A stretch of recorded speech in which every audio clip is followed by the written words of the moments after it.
আসসালামু আলাইকুম, welcome to Kajal BD YouTube channel. আপনারা সবাই কেমন আছেন? আশা করি আপনারা সবাই ভালো আছেন। আজকে আমি আপনাদের দেখাবো ফটোশপের মাধ্যমে কিভাবে মুখের দাগ দূর করবেন। একটা আমি ছবি ওপেন করতেছি। এই ছবিটা দেখতে পাচ্ছেন আপনারা যে অনেক দাগ আছে। এই দাগগুলো কিভাবে আমরা রিমুভ করব এটি আমি আপনাদের আজকে দেখাবো। এটি রিমুভ করার জন্য আমি যে সফটওয়্যারটি ব্যবহার করতেছি সেটা হচ্ছে অ্যাডোবি ফটোশপ। এটা ফটোশপটা আমি দেখতে পাচ্ছেন যে ফটোশপটি আছে। ফটোশপটি আমি প্রথমে ওপেন করব। ভার্সন হচ্ছে 8।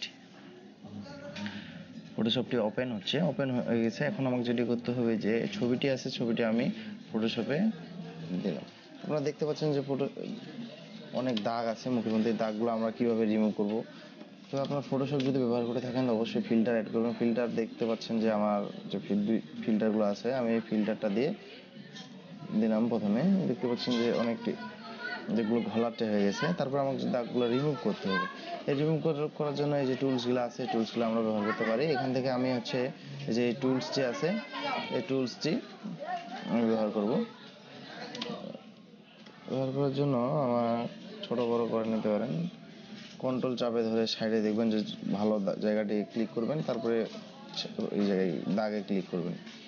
এভাবে আপনারা দাগগুলো রিমুভ করতে পারেন। খুব সহজেই রিমুভ হয়ে যাবে দাগগুলি।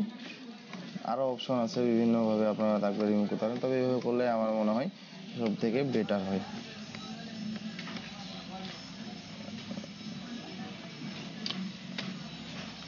দেখতে পাচ্ছেন যে মুখের মধ্যে অনেক দাগ। এই দাগগুলো আমরা এইভাবেই রিমুভ করে দেব। খুব দ্রুত কাজটি করতেছি আপনাদের দেখার জন্য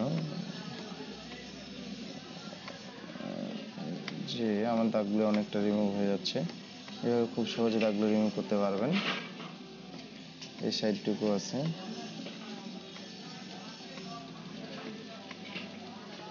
দেখলেন যে খুব সহজে আমি মুখের দাগগুলো রিমুভ করে দিলাম।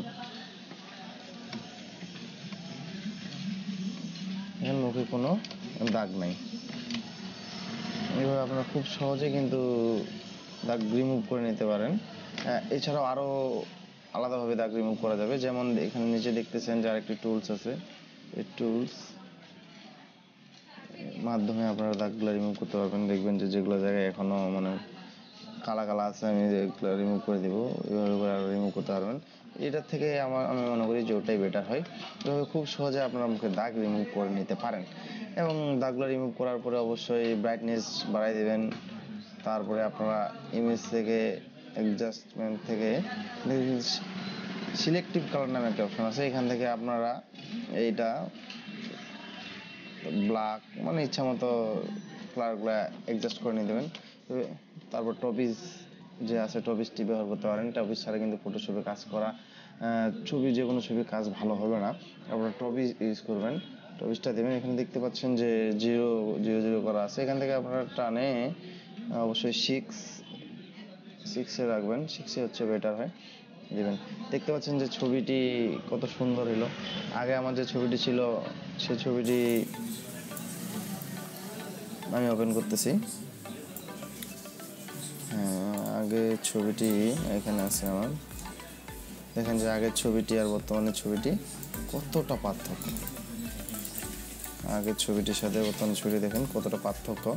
খুব সুন্দর হয়ে গেছে বন্ধুরা। এইভাবে আপনারা খুব সহজেই আরও দেখতে পাচ্ছেন যেখানে হালকা করে দাগগুলো আছে, এগুলো আপনারা বিভিন্ন টুলসের মাধ্যমে বা এই টুলসের মাধ্যমে ক্লিয়ার করে নিতে পারেন। এভাবে খুব সহজে আপনারা মুখের দাগ দূর করতে পারেন। আমার ভিডিওটি যদি ভালো লাগে থাকে তাহলে অবশ্যই আমার চ্যানেলটি সাবস্ক্রাইব করবেন।